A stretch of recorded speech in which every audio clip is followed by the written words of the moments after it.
The 3rd of March 1974. Turkish Airlines Flight 981 crashed out of control into the Ermenonville forest in France just 13 minutes after taking off from Paris. 346 people died within seconds. This was the deadliest aviation disaster up to that point. But what was truly shocking was that this disaster was entirely preventable. An engineer knew 3 years earlier that this would happen. He had detailed everything in a memo, but no one listened to him. This is a story of safety being sacrificed for prestige, the story of the DC-10. Let's go back to 1967. The aviation world was on the brink of a major change and decision. Boeing announced the Boeing 747 to the aviation industry. It was a giant beast for those years. It could carry 400 passengers. It was two-story and had 4 engines. The world started talking about this giant, but airlines were skeptical about some things. They weren't entirely sure. It was too big, too expensive. It meant too much risk. What companies needed was something different. There was a demand for wide-body, comfortable air, but these planes had to be smaller, more efficient and less risky aircraft. That is when McDonnell Douglas stepped in. The DC-10 project began. It featured a 3-engine design. Why 3 engines? Because 3 engines provided a balance between safety and cost. American Airlines, United and Continental placed large orders. McDonnell Douglas was under immense pressure. The first flight took place in 1970, and passenger service began in 1971, an extraordinary pace. But this is where the problem began. When work is rushed, details are overlooked, and some details cost people their lives. Let's look at the cargo section. McDonnell Douglas designed the cargo door unusually large to increase the airline's revenue potential. This was a really great idea. More cargo meant more money, higher efficiency, high profitability, but this large door also brought a problem. How would it open? On most aircraft, cargo doors open inward. Cabin pressure keeps the door closed. This is a natural safety measure. It makes the most of the laws of physics. But this isn't possible for the DC-10's large door. If it opens inward, it reduces the cargo space. So what was the solution? A door that opens outward was designed.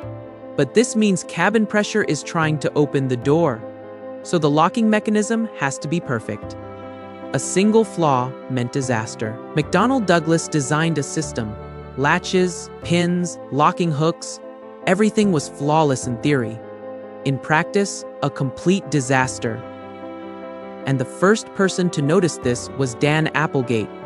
In 1971, Dan Applegate was working as a convex engineer at McDonnell Douglas. He was an expert on cargo doors. And he saw something no one else had seen before. The locking mechanism was unreliable. Ground crews could lock the door incorrectly. Even if the indicator said closed, it could actually be half open, and if the plane took off, the pressure difference could blow the door off. What would happen then? Applegate calculated it. If the cargo door blew off, the explosive decompression would collapse the cabin floor. Because the floor between the passenger cabin and the cargo area wasn't strong enough to withstand that pressure difference. If the floor collapsed, all the flight control cables running underneath would snap. The hydraulic lines would be severed. The plane would become uncontrollable. It would crash, and disaster would ensue. Applegate writes a memo. He reports it internally to upper management. The memo is clear. The cargo door could cause a catastrophe. An urgent design change is necessary. But corporate culture kicks in. McDonnell Douglas is competing with Boeing and Lockheed for market share. Management accepts the risk. Production will continue. Applegate's note gets lost in the files. 2 years pass. The DC-10 begins flying worldwide. American, United, Continental, KLM, JAL, Swissair. It leaves its mark everywhere. No one remembers Applegate's warning until the 12th of June, 1972. American Airlines Flight 96, a DC-10, took off from Detroit bound for Buffalo. There were 67 passengers on board. At 11,500 feet, the cargo door suddenly blew open. The noise was deafening. The pressure dropped instantly and the cabin floor partially collapsed. Applegate's predicted scenario was unfolding. The flight control cables jammed. Captain Bryce McCormack did not panic. He was an experienced pilot.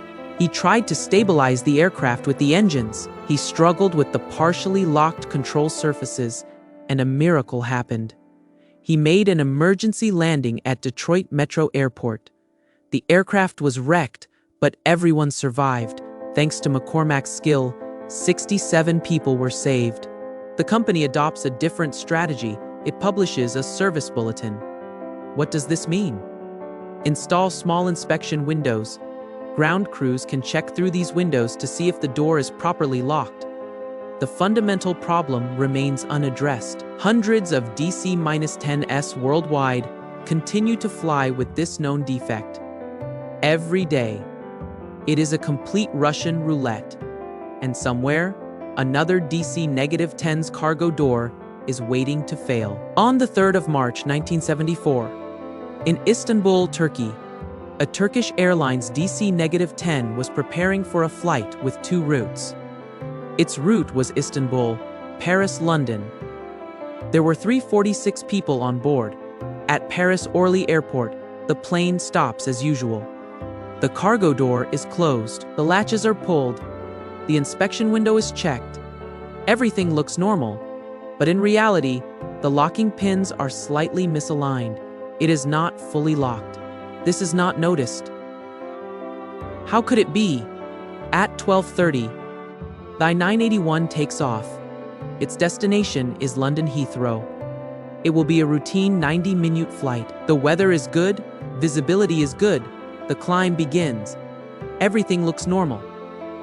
At 12:40, over the town of Mo, physics takes over. The difference between the cabin pressure and the outside atmospheric pressure reaches a critical level. The misaligned locking pins cannot withstand this pressure. And suddenly, the cargo door bursts outward. It makes a terrible noise. Air rushes out of the cargo compartment. The pressure inside drops suddenly. A tremendous pressure difference forms under the passenger cabin. The cabin floor is not strong enough to withstand this difference, and the floor collapses. All control cables, hydraulic lines, and electrical systems are severed. The plane is unresponsive. The control tower receives the last message from 981, cabin decompression. Then silence on the radar screen.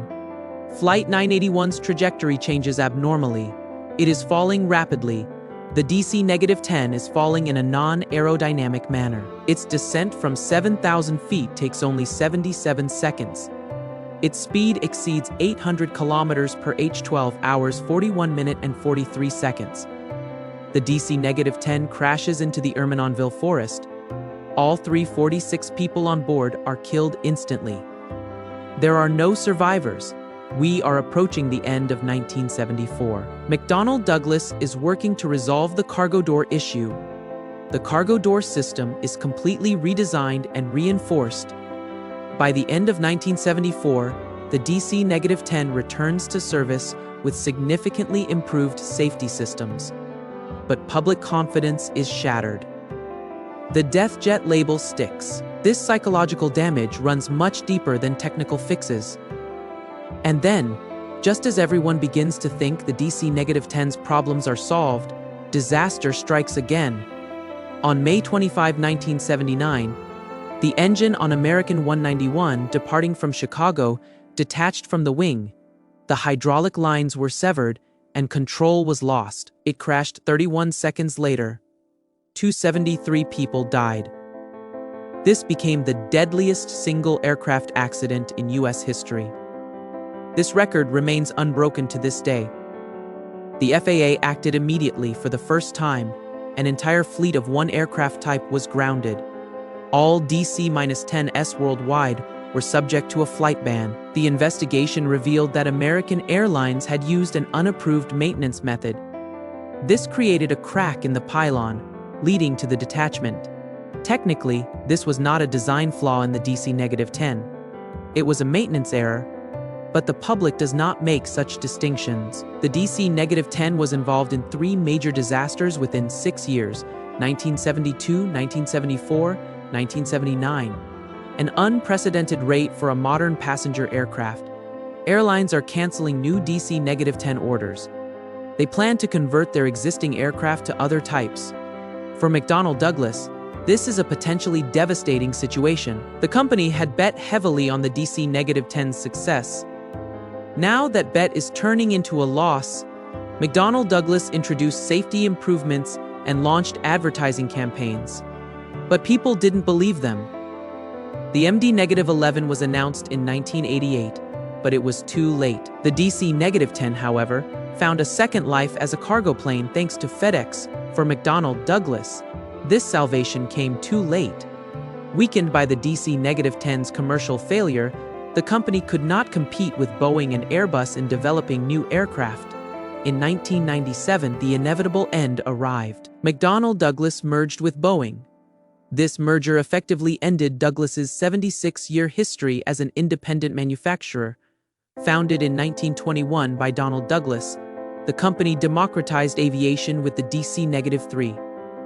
It entered the jet age with the DC-8, but it stumbled with the DC-10. The merger made Boeing America's sole major commercial aircraft manufacturer for decades. The Douglas name was consigned to the history books. The last passenger DC-10 was retired in 2014 by Biman Bangladesh Airlines. FedEx flew its cargo DC-10s until 2021. That is 50 years of service. A few still survive as aerial firefighting tankers. Their powerful engines are used to carry water and retardant. But the DC-10's most important legacy lies not in cargo holds or firefighting.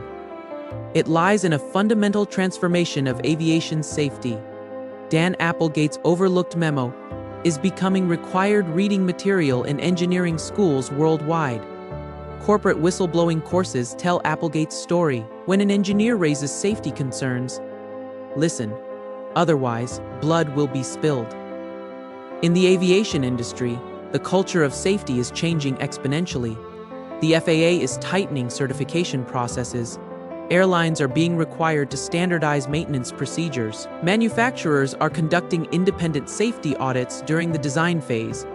And perhaps most importantly, corporate culture is changing.